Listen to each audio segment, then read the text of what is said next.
Magandang araw sa inyong lahat. Ako si Binibining Jelana at ngayon ay ibabahagi ko sa inyo ang mga makata sa panahon ng mga Amerikano.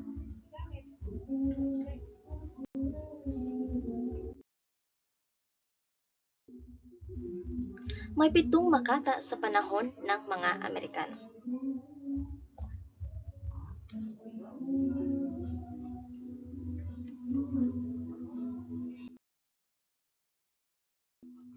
Una ay si Lupe K. Santos. Hindi lamang isang magaling na makata at novelista si Lupe K. Santos. Maituturing siyang isang dalubhika dahil sa kanyang mga naiambag na akda hinggil sa balarila ng wikang pamansa. Dahil dito, tinagurian siyang ama ng balarila ng wikang pamansa.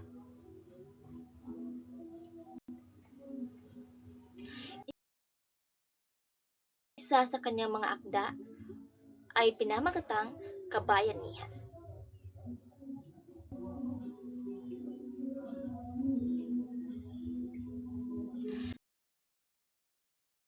Pangalawa ay si Jose Corazon de Jesus.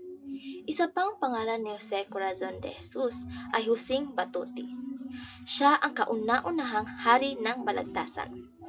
Tulad din na Balagtas at Rizal, marami siyang sinulat na mga tula. Naging isang kolonista siya sa pang-araw-araw na pahayagang Taliba. Nasa anyong patula ang kanyang mga kolon. Dalawa sa kanyang mga kilalang tula, ang manok kung bulik at isang punong kahoy.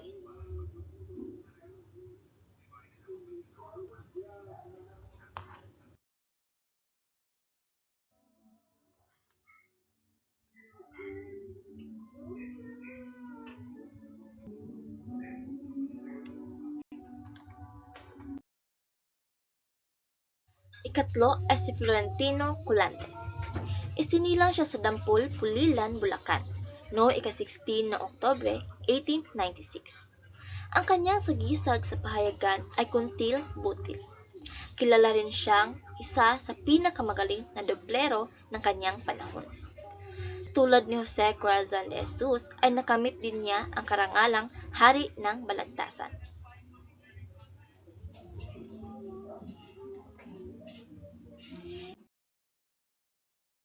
Isa sa kanyang mga akda ay pinamagatang Ang Magsasaka.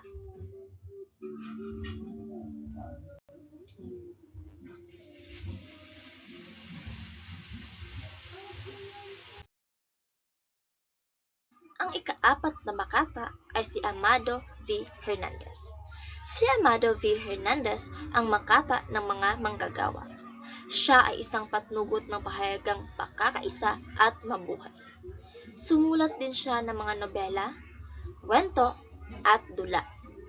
Siya ang kauna-unahang manunulat sa wikang pamansa na kinilalang national artist. Kabilang sa kanyang mga popular na tula ay pinamagatang Isang Dipang Langit, Bayani, at Bayang Malay.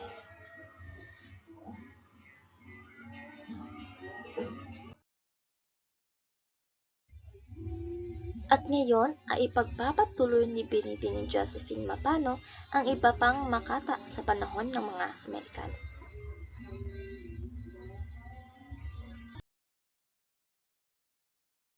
Magandang araw sa lahat. Ako si Binibining Josephine Mapano. Ngayon aking talakayin ang 3 makata sa panahon ng mga Amerikano at Kastila sa Pilipinas. Sina Ildefonso Santos, Iniego E. Regalado at Patricio Mariano.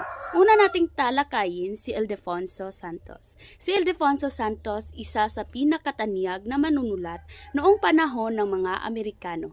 Kinikilala din siya bilang isa sa mga pinakamahusay na makata sa panahong iyon. Ang ilaw silangan ay kanyang ginamit na sagisag sa kanyang mga sulatin. Ang mga tula ni Santos ay payak, tapat sa diwa at kaisipang taglay. Ang tula rin niya ay kilala sa kanilang simpleng wika at malinaw na mensahe. Marami sa kanyang mga tula ang naglalarawan ng kagandahan ng kalikasan. Ang kanyang tula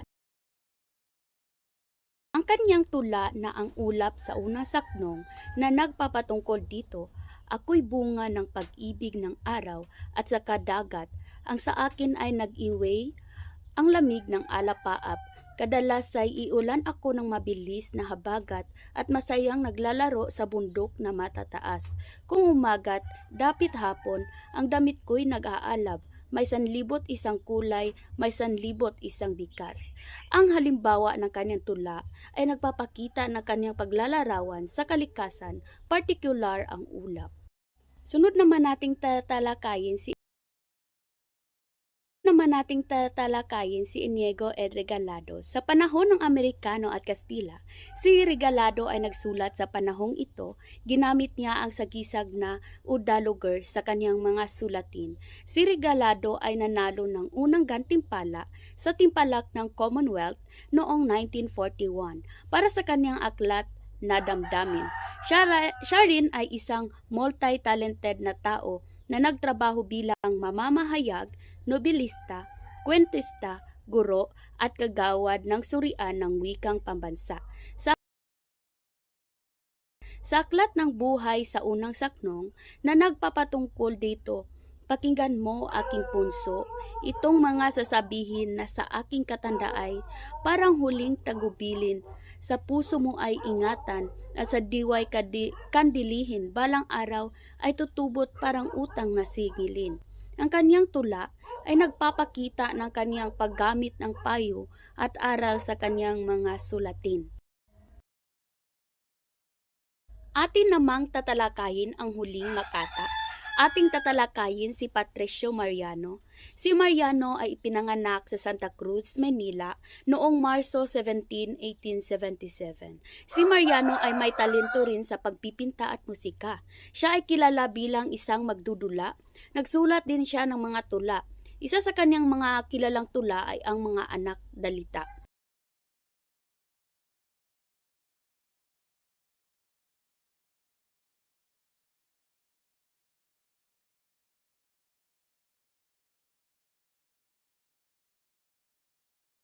Isa sa kanyang mga kilalang tula ay ang mga anak dalita.